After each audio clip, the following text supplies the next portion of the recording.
날마다 우리와 동행하시는 하나님의 놀라운 은혜와 사랑이 여러분들의 삶과 가정 가운데 충만하게 부어지기를 간절히 축복합니다.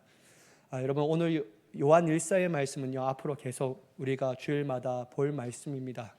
제가 이 설교를 준비할 때는 이번 주 월요일부터 준비된 것이 아니고요, 다음 주에 전주에 설교를 준비하다가 어떤 말씀을 함께 나눴으면 좋겠다라는 생각하다가 요한 1서를 읽다가요, 제 마음을 사로잡은 단어가 있어요. 그 단어가 뭐냐면요, 사귐이었다라는 단어예요. 이 사귐이 얼마나 중요한지, 그게 말씀을 읽다가 제 마음을 감동하게 하더라고요. 그럼 오늘 이러한 말씀을 우리가 함께 나눌 때 하나님의 주시는 사귐의 은혜가 우리 안에 넘쳐나기를 간절히 축복합니다. 제가 인터넷 뉴스를 딱 보다가요, 이러한 기사의 제목이 있더라고요. 뭐냐면 창문만 열어도 건강의 독, 외로움을 이기는 법이라는 기사의 제목이었습니다. 이 기사의 주된 내용이 뭐냐면요, 인간의 오랜 외로움은 감정을 고갈시키고 인생을 항량하게 하고 무의미하게 만들 수 있다는 거예요. 단 여러분, 마음뿐만 아니라 육체적으로 우리의 힘들게 하는데 통증이나 수면 문제, 그리고 약해진 면역 반응과 같이 신체적 증상까지 초래할 수 있다라고 전문가들이 경고하더라고요.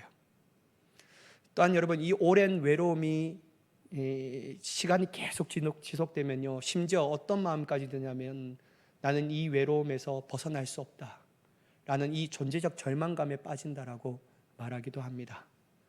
결국 이 기사를 보면 외로움은 사회적 상호작용과 인간관계에 대한 욕구가 충족되지 않을 때 발생한다고 말해요. 물론 여러분, 어느 정도의 개인적 고독이 필요합니다. 고독이라는 것은 때론 우리에게 유익이 줍니다. 왜 그러냐면요, 고독은 자기를 발견하는 시간입니다. 창조적 사고가 일어나는 시간이에요. 특별히 자기 성찰의 기회를 만들기 때문에 때로는 우리에게 있어서 고독이라는 시간도 즐겨야 될 줄 믿습니다. 하지만 외로움을 오래 방치하면 심각한 문제들이 따라온다는 사실을 우리가 주의 깊게 들어야 한다는 것이죠. 그러면서 이 기사의 마지막 부분은 어떤 것을 얘기하냐면요, 외로움을 해결할 수 있는 방법을 제시해요. 근데 여러분, 제가 구체적으로 얘기하지 않겠지만 그 방법을 쫙 봤어요. 근데 여러분, 결국 하나더라고요. 뭐냐면요, 사람은 상호작용이 필요하다라는 거예요. 외로움은 상호작용을 통하여 이겨낼 수 있다라고 얘기하더라고요. 여러분, 이처럼 사귐과 교제는 세상 사람들만 뿐만 아니라 그리스도인들에게 있어서도 너무 중요해요. 그러나 여러분, 사귐과 교제는 세상 사람들이 추구하고 그리스도인도 추구하지만 그 추구하는 대상이 다르다라는 거예요. 또한 이 사귐의 형태도 다르다라는 것을 우리는 성경을 읽으면 읽을수록 깨닫게 되는 겁니다. 그렇다면 여러분, 첫 번째, 그리스도인들이 추구해야 할 사귐은 무엇이 되어야 할까요? 저는 성경을 읽을 때 바로 삼위일체 하나님과 사귐을 가져야 한다라는 겁니다. 여러분, 3절의 말씀 한번 같이 보겠습니다. 제가 봉독하겠습니다. 우리가 보고 들은 바를 너희에게도 전함은 너희로 우리와 사귐이 있게 하려 함이니 우리의 사귐은 아버지와 그의 아들 예수 그리스도와 더불어 누림이라. 여러분, 사도 요한은 이 편지를 보낼 때 수신자들에게 뭐라고 얘기하냐면요, 너희로 우리와 사귐이 있게 하려 함이라 라고 말합니다. 근데 여러분, 너희로 우리와 사귐이 있게 하려 한다라는 전에 무엇을 전함으로 너희로 우리와 사귐이 있게 하려 한다고요? 우리가 보고 들은 바를 너에게 전함으로 라는 거예요. 여러분, 사도 요한이 말했던 우리가 보고 들은 바는 생명의 말씀을 의미하거든요. 이 말씀이 뭐냐면요, 바로 예수 그리스도십니다. 로고스라는 예수 그리스도시죠. 사도 요한이 이렇게 한 이유는 다름이 아니었습니다. 왜냐하면 그 당시에 영지주의자들이요, 교회를 너무 어지럽게 하는 거예요. 영지주의자들은 이단성 가르침인데 그들은 예수님의 성육신과 신성을 부인하는 자들이었습니다. 그러니까요, 자꾸 이 성도들이 그들의 가르침을 받고 그들과 교제하니까요, 그들의 신앙이 막 흔들려지는 거예요. 올바른 진리의 길로 걸어가야 되는데 자꾸만 다른 길로 걸어가고 있는 거예요. 그래서 사도 요한이요, 내가 너희와 사귀기를 원하는데 그 사귐의 중심의 핵심은 생명의 말씀을 전함을 통하여 너희와 사귀기를 원한다 라고 말합니다. 인간적 사귐이 아니었습니다. 사도 바울은 복음을 매개체로 하는 사귐을 하기를 원하였다라는 거예요. 특별히 여러분, 여기서 사귐이라는 헬라어 단어는요, 우리가 잘 알고 있는 코이노니아입니다. 그게 뭐냐면 함께 나눔, 공통이라는 단어를 가지고 있어요. 어쩌보면 사도 요한이 먼저 말하는 사귐이 성도와 성도 간의 사귐, 성도와 목회자에 관하여 사귐이라는 것처럼 느껴질 수 있습니다. 그러나 여러분, 사도 요한은요, 그게 먼저라고 얘기하지 않아요. 오늘 본문 3절 후반부를 다시 보면요, 우리는 바로 사도 요한이 가장 선행되어야 할 사귐에 대해서 말합니다. 그게 뭡니까 여러분? 바로 아버지와 그의 아들 예수 그리스도와 더불어 누림이라 라고 말해요. 그러니까 여러분, 성도와 성도가 생명의 말씀으로 사귐이 있기 전에 가장 먼저 성도와 목회자들에게 어떤 것이 사귐이 먼저 선행되어야 되냐면요, 삼위일체 되신 하나님과 사귐이 먼저 되어야 합니다. 그럴 때 그것을 누림으로 성도와 성도, 목회자와 성도의 관계가 사귐을 가질 수 있게 된다라는 것이죠. 쉽게 말하자면 성도의 교제는 세상 사람들과 똑같이 물질적인 것을 중심으로 사귀는 게 아니에요. 자신의 이익을 위하여 세상 사람들과 사귀는 게 아닙니다. 주위에 있는 사람들과 사귀는 게 아니에요. 단 여러분, 세상의 가치를 중심으로 놓고 사귐과 교제하는 것이 아니라고 얘기합니다. 오로지 중심은 하나님, 우리 주 예수 그리스도. 이게 가장 사귐의 중심이 되어야 한다라는 거예요. 그래서 여러분, 저는 성도와 성도의 사귐이 있기 전에, 목회자와 성도의 사귐이 있기 전에 우리가 가장 바라야 되고 사모해야 할 사귐은 우리 하나님과 우리 주 예수 그리스도예요. 그게 선행되지 않고 나는 성도와 성도의 사귐을 통하여 내 신앙을 이끌어 가리라 라고 말하면요, 반드시 부작용이 일어난다라는 거예요. 여러분, 독일의 위대한 신학자 디트리히 보네퍼라는 위대한 신학자가 있거든요. 그분은 천재적인 신학자였습니다. 근데 여러분, 짧은 생애를 살았어요. 왜냐하면 그분이 미국에서 신학교 교수로서 정말 천재성을 가지고 제자들을 양성했는데, 이 사람이요 다시 본국으로 돌아가요. 왜냐하면 나치 정권이었거든요. 그걸 어떻게든지 막으려고. 그래서 여러분, 일찍이 그 나치 정권 하에 목숨을 잃었습니다. 그런데 이분이요, 그리스도인의 사귐에 대해서 이렇게 말씀하셨더라고요. 한번 들어보세요. 그리스도인의 사귐은 예수 그리스도를 사이에 두고 사귀는 것이요, 예수 그리스도 안에서 사귀는 것이다. 그리스도인의 사귐은 그 이상일 수도 그 이하일 수도 없다라고 말하더라고요. 아, 제가 설교를 준비하다가 이거 알았어요.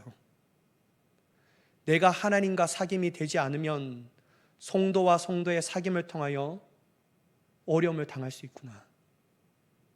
내 안에 이것이 분명히 정립되지 않고 내 안에 이러한 것들이 체험되지 않는다면 성도와 성도의 사귈 때 상처를 주고 받을 수가 있구나. 그리고 심지어 낙심되어서 교회를 떠날 수 있구나. 이거 막 깨달아지는 거예요. 여러분, 한번 생각해 보세요. 그리스도의 사귐은 예수 그리스도를 두고 그리고 그의 안에서만 서로 연결된다는 뜻을 말하는데, 먼저 하나님과 사귐이 없고 예수 그리스도와 사귐이 없는데 어떻게 성도가 성도와 사귐을 통하여 건강한 신앙생활을 유지할 수가 있겠냐라는 거예요. 문제가 막 발생되는 거죠. 어려움이 막 일어납니다. 그러므로 여러분, 우리가 해야 할 것은요, 하나님과 나와의 사귐, 예수 그리스도와 나와의 사귐이 먼저 굳건하게 서야 될 줄 믿습니다. 이게 가장 먼저예요. 그렇다면 여러분, 성경에 말하는 하나님과 사귐, 주 예수 그리스도와 사귐은 어떤 것을 의미할까요? 저는 이 주님과 우리의 사귐에 대하여 생각할 때마다 예수님께서 하신 말씀이 계속 떠올라요. 그게 뭐냐면요, 요한복음 15장이에요. 예수님은 요한복음 15장 1절에 뭐라고 얘기하냐면, 나는 참 포도나무요 내 아버지는 농부라 라고 하면서 이 포도나무의 비유를 쫙 얘기하십니다. 그러면서 2절에 이렇게 말씀하셔요. 한번 보실까요? 물은 내게 붙어 있어 열매를 맺지 아니하는 가지는 아버지께서 그것을 제거해 버리시고, 물은 열매를 맺는 가지는 더 열매를 맺게 하려 그것을 깨끗하게 하시느니라. 저는 2절의 말씀 중에 예수님께서 하신 말씀의 핵심이 뭐냐면요, 물은 내게 붙어 있어라는 단어, 이 구절이에요. 내게 붙어 있어. 그러면 여러분, 예수님이 이 중심을 놓고 핵심적으로 이것을 얘기하는데요, 도대체 내게 붙어 있어라는 단어의 뜻, 이 구절의 의미는 도대체 무엇일까? 그걸 알려면 4절과 5절의 말씀을 봐야 됩니다. 요한복음 15장 4절과 5절 제가 한번 읽겠습니다. 내 안에 거하라. 나도 너희 안에 거하리라. 가지가 포도나무에 붙어 있지 아니하면 스스로 열매를 맺을 수 없음 같이 너희도 내 안에 있지 아니하면 그러하리라. 그럼 뭡니까? 붙어 있는다라는 말씀은 내가 주님 안에 거하고 주님이 내 안에 거하는 삶이라는 거예요. 이게 예수님이 물은 내게 가지가 붙어 있어 라고 말씀하시는 거죠. 일단 여러분 5절의 말씀 보면요, 더 구체적으로 얘기해요. 나는 포도나무요 너희는 뭐라고요? 가지라. 그가 내 안에 내가 그의 안에 거하면 사람이 열매를 많이 맺나니 나를 떠나서는 너희가 아무것도 할 수 없음이라. 예수님이 참 포도나무시고 우리는 가지고 우리가 주님 앞에 붙어 있으면 우리는 많은 열매를 맺게 된다라는 거예요. 그럼 여러분, 이 붙어 있다라는 건 내 안에 내가 주님 안에 거하고 주님이 내 안에 거하신다라는 것은 이것이 바로 사귐이라는 거예요. 주님과 사귐이라는 단어를 뜻하고 있다라는 것이죠. 특별히 여러분, 주님이 내 안에 있다라는 것은 어떤 것을 의미하면요, 주님의 말씀이 내 삶의 기준입니다. 주님의 말씀이 내 인생의 표준이에요. 주님의 말씀이 내 안에 여전히 살아 움직이시는 거예요. 내 인생의 방향성과 목표와 삶의 모든 것들은요, 오로지 하나님의 말씀이 철저하게 기준이 되는 거예요. 이게 여러분, 주님과 사귐을 가진 사람들의 공통적인 특징이라고 할 수 있습니다. 그러니까 여러분, 말씀대로 사니까 어떻게 되죠? 주님이 내 안에 그 말씀을 움직이셔서 성령이 친히 나를 주관하시니까요, 삶의 아름다운 열매가 맺혀지는 거예요. 어떻게 해요? 믿음의 아름다운 열매가, 때로는 성령의 9가지 아름다운 열매가 맺혀지는 것이죠. 여러분, 저는 이게 바로 진정한 주님과 함께 사귐이라고 얘기하고 싶습니다. 만약 우리가 교회는 다니고 예배는 드리지만 우리 안에 주님이 거하시지도 않고 우리 안에 거하시는 하나님의 말씀에 순종하지 않는다면 이것은 건강한 사귐이 아닙니다. 이거는 내 혼자 사귐이라고 착각하는 것이죠. 왜냐하면 주님이 반드시 말씀하시기를 너희가 내 안에 있으면 나도 너희 안에 거하면 뭐라고요? 많은 열매를 맺을 것이다. 분명하게 주님이 우리에게 말씀하고 있기 때문이에요. 그래서요, 우리가 정말 하나님의 말씀에 순종하는 삶을 사니까, 진정한 주님과 함께 사귐을 갖는 시간을 가지니까요, 우리의 삶이요 늘 아름다운 발자취가 나타나는 거예요. 사람들이 그 아름다운 열매를 보고 하나님께 영광을 돌려드리는 것이죠. 그래서요, 가장 중요한 것은 주님과 함께 사귐이 먼저 필요합니다. 그걸 하지 않고 그걸 건너뛰어서 사람들과 사귀는 것에 딱 가지고 있으면요, 그냥 여러분 세상 사람들이 말하는 라이온스 클럽과 다를 바가 없어요. 특별히 여러분, 사도 바울이 인간이 왜 죄를 짓는가라는 근본적인 원인에 대해서 로마서 1장 28절에 이렇게 말씀하셔요. 또한 그들이 마음에 하나님 두기를 싫어하며 하나님께서 그들을 그 상실한 마음대로 내버려 두사 합당하지 못한 일을 하게 하셨으니. 그래서 여러분, 그 뒤에 보면 온갖 죄의 열매들의 열거가 쫙 나타납니다. 사도 바울은 인간이 온갖 죄를 짓는 가장 근본적인 원인은 다름이 아닌 하나님을 마음에 두기를 싫어한 것이기 때문이에요. 이걸 다른 말로 바꿔 말하면 어떤 것일까요? 하나님과 나와 사귐을 원하지 않는다. 친밀한 교제를 나누기를 원하지 않는다. 그냥 나랑 내가 사귀는 게 원하고, 내가 세상을 볼 때 나에게 도움을 줄 수 있는 사람, 인간적으로 유익이 되는 사람만 사귀는 거예요. 이러한 것입니다. 근데 여러분, 사도 바울은 만약 하나님과 사귐이 없는다면 그들의 삶 가운데 나타나는 열매는 뭐냐면 온갖 더러운 죄들이라는 거예요. 사랑하는 여러분, 제가 매번 말씀드리지만 우리가 회개할 것은요 죄의 열매들이 아닙니다.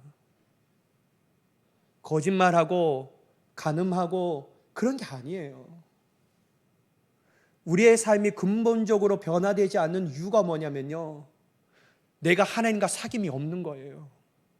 교회는 다녔지만 친밀한 하나님의 사귐을 경험하지 못한 거예요. 그러니까 교회에 오는 것이 그냥 짐이에요. 그냥 기쁨이 없는 거예요. 근데 여러분, 우리가 사랑하는 사람과 사귐을 가지고 나아가면 얼마나 기쁩니까? 그의 얼굴만 보기만 해도 너무 기쁘잖아요. 또 그와 만남이 너무 기대가 되잖아요. 마치 여러분, 하나님과 함께 사귀며 나아가는 삶을 살아간다면요, 우리는 예배가 우리의 삶 가운데 짐이 아니라 기쁨입니다. 오늘은 어떠한 모습으로 나를 만나 주실까? 오늘은 어떠한 모습으로 하나님의 말씀이 내 귀에 들려지게 하실까? 하나님께서 어떠한 말씀으로 내 삶을 결단하게 하실까? 이게 바라보아지는 거예요. 그러니까 여러분, 신앙생활 하면요, 기쁜 거예요. 마지못해서 나오는 게 아닙니다. 그래서 여러분, 가장 중요한 건 뭐냐면요, 하나님과 사귐이 있어야 돼요. 이 경험이 있어야 된다니까요. 날마다 이 사귐은 어제보다 오늘이 더 진해져야 되는 거예요. 그렇지 않으면요, 우리의 신앙이 너무 어렵습니다. 어려워요. 여러분, 한번 보세요. 세상 사람들은 다른 사람들과 사귐을 가질 때 가장 근본적인 하나님과 사귐이 없으니까요, 자꾸만 사람을요, 자기의 삶을 도움을 주는 이용의 도구로 생각하는 거예요. 더 이상 자신에게 이익이 되지 않는다면 언제든지 주저하지 않고 관계를 깨트리려고 합니다. 왜냐하면 근본적인 하나님의 관계가 없으니까요. 하나의 도구에 불과한 거예요. 나에게 도움을 주면 이제는 나에게 좀 불편함을 주는데, 이제는 나에게 좀 마음에 어려움을 주는데, 그러면 나는 깨트리지 뭐. 여러분, 이게 세상 사람들의 관계적 특징이라는 거예요. 사귐이라는 거예요. 언제든지 나에게 도움이 되지 않으면 돌아설 수 있다. 근데 여러분, 하나님과 사귐이 된 사람들은요, 교회 안에 상처받고 상처 줄 수 있습니다. 그러나 여러분, 하나님의 상계가 먼저 딱 서는 데니까요, 그 사귐의 은혜로 말미암아 우리의 마음을 지킬 수가 있는 거예요. 이게 안 되니까요, 자꾸 인간을 바라보며 인간에게 소망을 걸고 인간에게 도움을 딱 보니까요, 안 주니까 서운하고, 안 주니까 어렵고, 안 주니까 짜증이 나는 거예요. 사랑하는 여러분, 주님과 선행되면요, 사람의 탐욕과 성공의 대상으로 여기지 않습니다. 어떠한 대상으로 여기냐면요, 사랑의 대상, 그들을 도와주며 섬기며 기도해 주는 대상으로 여겨지게 되는 줄 믿습니다. 그러니까 여러분, 제가 매번 말씀드리잖아요. 사람은 믿을 대상이 아니라 사랑해 줘야 할 대상이라고. 저는 목회하면서 이거 느꼈어요. 아니요, 이 세상을 살아보면서 이치가 뭐냐면요, 사람은 절대로 믿을 대상이 아니구나. 나의 믿음의 대상은 오로지 하나님이시구나. 여러분, 사람이 믿으면요, 발등 찍힙니다. 믿는 도끼에 발등 찍혀요. 언제든지 그들은 돌아서서 내 뒤통수를 때릴 수 있어요. 그러나 여러분, 변치 아니하고 불변하시는 하나님만을 믿으면 하나님은 처음부터 끝까지 영원토록 자신의 사랑으로 우리를 감싸주시며 복음의 기쁨을 통하여 구원의 즐거움을 누리게 하실 줄 믿습니다. 그러니까 여러분, 하나님은 변치 않는데 사람은 변하는 거예요. 그러니까 여러분, 세상 사람들의 관계는요, 수도 없이 깨지고 붙어지고 수도 없이 깨지고 붙어지고 하는 거예요. 하나님의 거룩한 공동체의 사귐을 흉내낼 수가 없는 거예요. 사랑하는 여러분, 하나님과 예수 그리스도의 사귐을 선행되는 이 교회 공동체는요, 아름답고 선하며 거룩한 공동체로 우뚝 서게 되는 줄 믿습니다. 여러분, 사도 요한은 진정한 하나님의 사귐을 가진 자들의 모습에 대하여 말씀하여 본문 6절의 말씀인데요, 함께 읽어보도록 하겠습니다. 시작. 만일 우리가 하나님과 사귐이 있다 하고 진리를 행하지 아니함 이거니와. 여러분, 사도 요한은 진정한 하나님과 사귐을 가진 성도는요, 뭐를 싫어한다고요? 어둠을 싫어해요. 왜냐하면 하나님의 본성이 뭐냐면 빛이시니까요. 여러분, 빛은 반드시 어둠을 물리칩니다. 근데 여러분, 내가 하나님과 사귐이 있다고 말하지만 여전히 어둠과 사귀고 교제하며 어둠 안에서 죄를 짓는다는 것은요, 하나님과 사귐이 망가뜨려졌다라는 거예요. 하나님과 사귐이 병이 들었다라는 거예요. 사도 요한은 절대로 그럴 수 없다라고 분명하게 말합니다. 왜냐하면 하나님이 빛이시니까, 빛이신 하나님과 교제하니까 우리 안에 어둠이 틈탈 수가 없는 거예요. 사랑하는 여러분, 저는 이거 너무나도 깨달을 때 어떤 때냐면요, 우리가 외출하면, 집에서 딱 외출할 때 마지막 이 중문을 열기 전에 어떤 걸 먼저 누르죠? 다 여러분, 우리 다 새 아파트 살잖아요. 여기에 뭐 헌 아파트가 어디 있겠습니까? 딱 문 열기 전에 뭘 눌러요? 좀 얘기해. 저만 뭘 누릅니까? 딱 하나 딱 버튼만 누르면 다 꺼지잖아요. 이게 동의 못하면 큰일 나는데. 딱 하면요, 우리가 불을 안 꺼도 그 버튼 딱 하나만 누르면 다 전체적으로 소등되고 가스도 잠겨져요. 그죠? 우리 이 편안만 그런 거 아니죠? 다른 편안 다 그러죠. 딱 해요. 그러면 여러분, 순식간에 밝았던 우리 집이요, 어둠으로 가득 차버려요. 그죠? 근데 여러분, 딱 밖에서 볼일 보고 관계되다가 집에 딱 들어오면요, 캄캄했던 우리 집이었는데 들어올 때 뭐를 가장 먼저 킵니까? 그거 다시 눌렸던 그 버튼을 다시 누릅니다. 그러면요, 분명히 내가 들어오기 전까지는 어둠으로 가득했는데 딱 그 버튼 딱 누르니까요, 전등이 커지면서 어둠이 순식간에 사라져버려요. 사랑하는 여러분, 하나님의 빛의 성질이 마찬가지라는 거예요. 더 이상 하나님의 빛과 교제하는 성도의 삶은요, 어둠이 잠식할 수가 없는 거예요. 한순간에 우리 마음 가운데 어둠이 물러져 나가는 겁니다. 그러니까 여러분, 죄된 삶에서 그쳐지고 하나님의 거룩하심을 닮아가는 주님과 진정한 아름다운 사귐이 있는 거룩한 성도가 되는 자가 될 줄 믿습니다. 이거예요. 따라서 여러분, 예수님께서 요한복음 15장에 이 말씀이 이해가 되는 거죠. 내가 그 안에, 그가 내 안에 있으면 뭐를 한다고요? 많은 열매를 맺는다. 그게 이해가 되는 거예요. 주님과 사귀면 주님을 닮아가는구나. 참, 세상과 사귀면요, 세상을 닮아가고, 주님과 사귀면요, 주님을 닮아가는 거예요. 빛이 내 안에 가득하니까요, 이제 분별이 되는 거예요. 하나님이 좋아하시는 것, 하나님이 싫어하시는 것. 그러면 여전히 나는 예전에 어둠이 있을 때는요, 하나님이 싫어하는 것을 내 기쁨으로 여겼습니다. 뭐 하나님이 싫어하든지 뭐가 상관이에요. 나만 기쁘면 되지. 다른 사람이 고통받든지, 다른 사람이 어려움을 처하든지, 다른 사람이 막 낭망하든지, 그게 중요한 게 아니에요. 나만 기쁘면 되는 거예요. 왜냐하면 분별할 줄 모르는 거예요.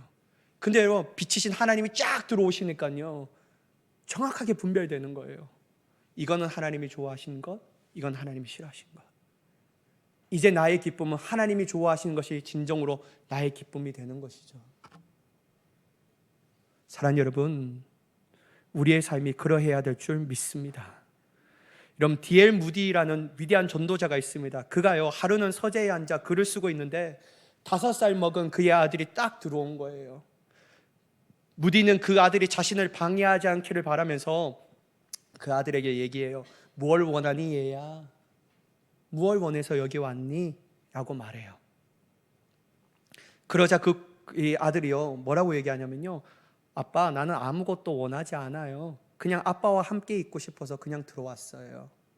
그러면서요, 자기 혼자 마루에서 앉아서 조용히 놀기 시작했다고 합니다.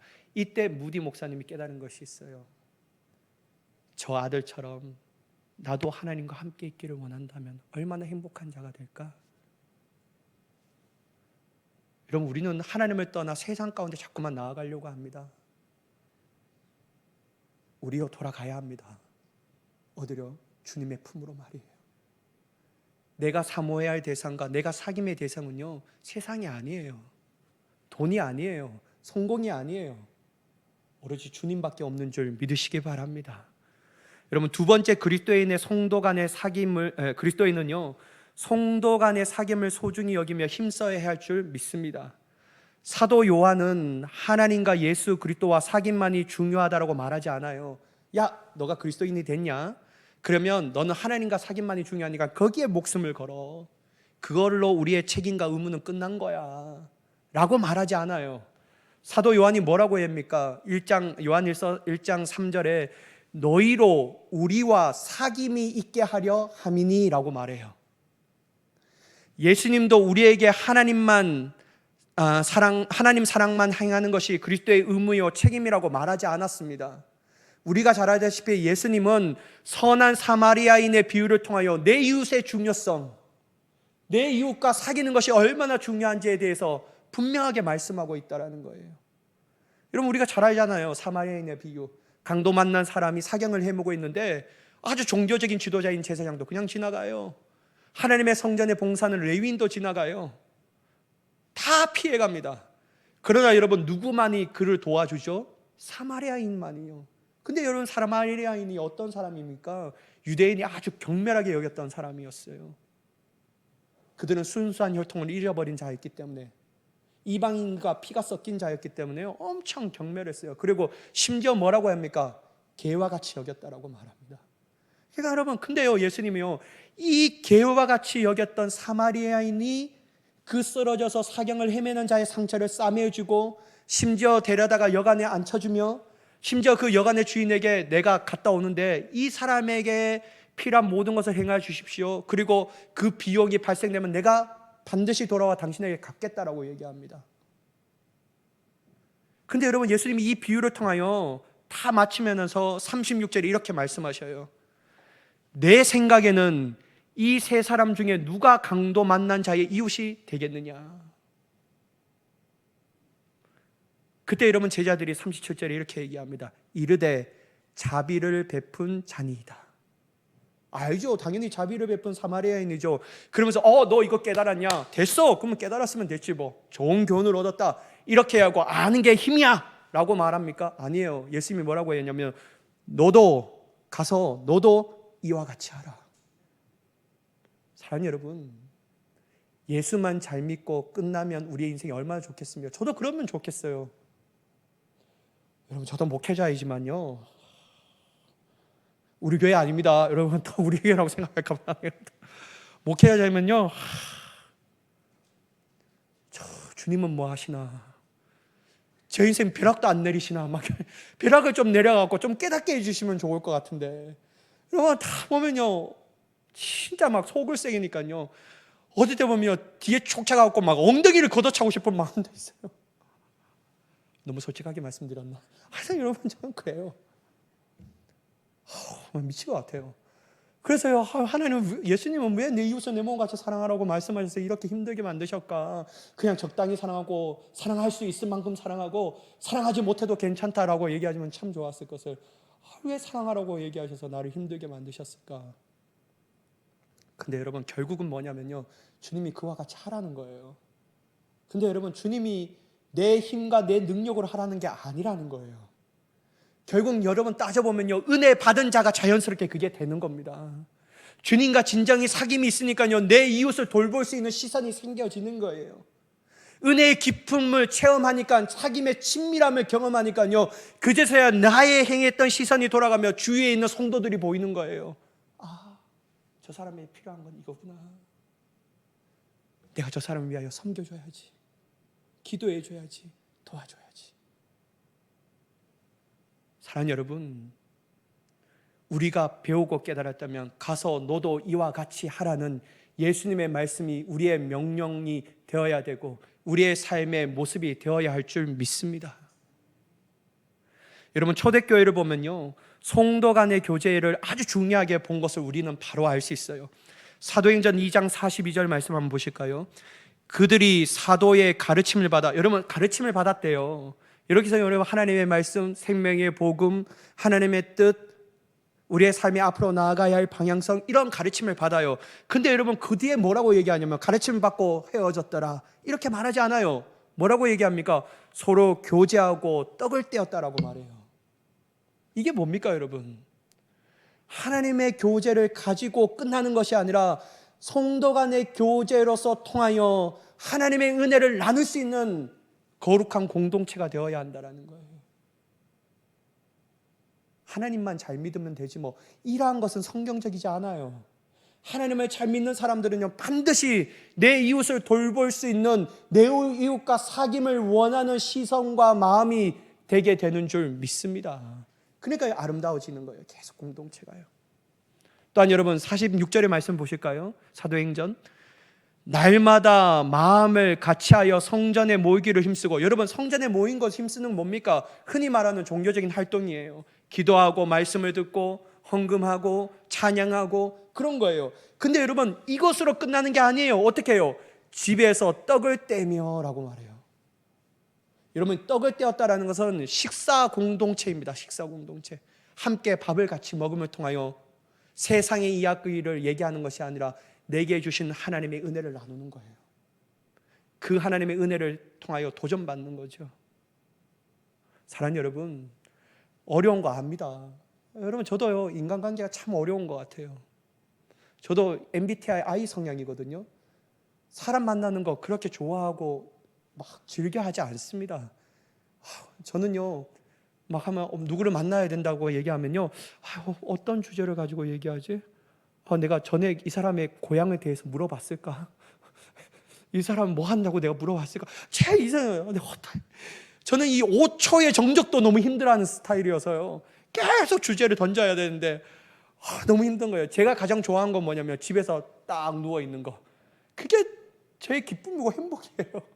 아무것도 방해받지 않고. 근데 여러분 그럴 수 없잖아요. 내가 예수님의 사랑을 깨닫고 예수님과 친밀한 교제를 누리는 삶이요, 자꾸만 내 시선에 주위의 사람들이 보여주는 거예요. 저 성도의 어려움은 뭘까? 내가 기도해 줘야 되는데, 저 성도는 어떤 것을 더 내가 건면해 주고 이끌어 주면 훨씬 더 좋아질까? 이 생각이 막 드는 거예요. 사랑하는 여러분, 어렵더라도 해야 합니다. 힘들더라도 감당해야 합니다. 여러분 상처를 맞는 나무가 든든해지는 거예요. 물론 베일 수도 있겠지만, 여러분 우리는 베임에 무서워하는 것이 아니라 하나님의 은혜를 더욱더 사모하는 자가 되어야 할 줄 믿습니다. 저는요, 초대교회 부흥은요, 하나님의 뜨거운 성령의 역사뿐만 아니라 복음의 충만함뿐만 아니라 한 가지가 더 있다고 생각해요. 바로 성도의 교제. 교제가 있으니까요, 그 어려움과 힘듦과 고난과 박해의 시간도 다 이겨내는 거예요. 왜냐하면 서로 힘을 주니까요. 그 인간적인 위로와 격려가 아닌 예수 그리스도를 이름을 빌어 격려하고 예수 그리스도의 은혜를 서로 나누니까요, 이 사람들이 어려움과 힘을 다 이겨낼 수 있는 거예요.